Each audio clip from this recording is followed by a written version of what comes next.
Alright, so we're doing a cabin air filter on this 2013 Honda Fit.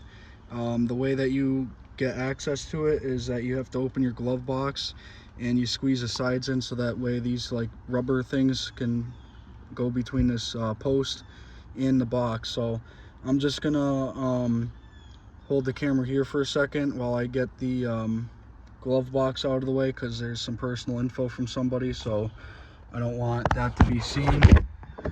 So it folds down, and if you can without spilling everything, this may not be an easy task to do.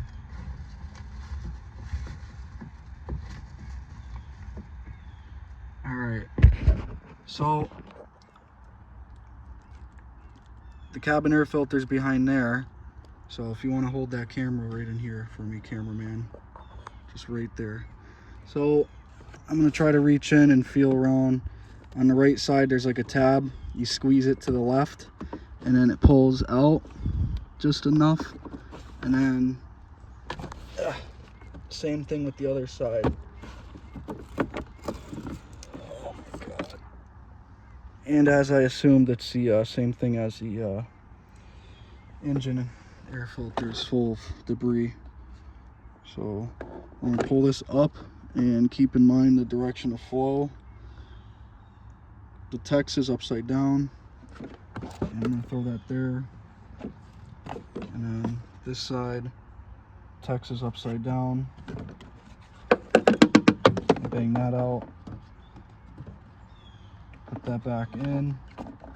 Now what I would recommend is that you turn on the vehicle and you turn on the air box to get the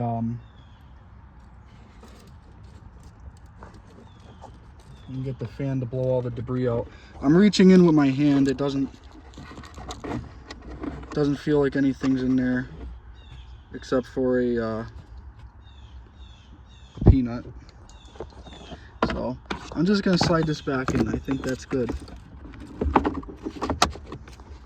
So both sides clip in, and you can just double check by pressing on it and pulling. So that's good. And you just pretty much you bring the glove box back up and you pinch the sides in, so that way these things will pass in. Let's see. Just like that.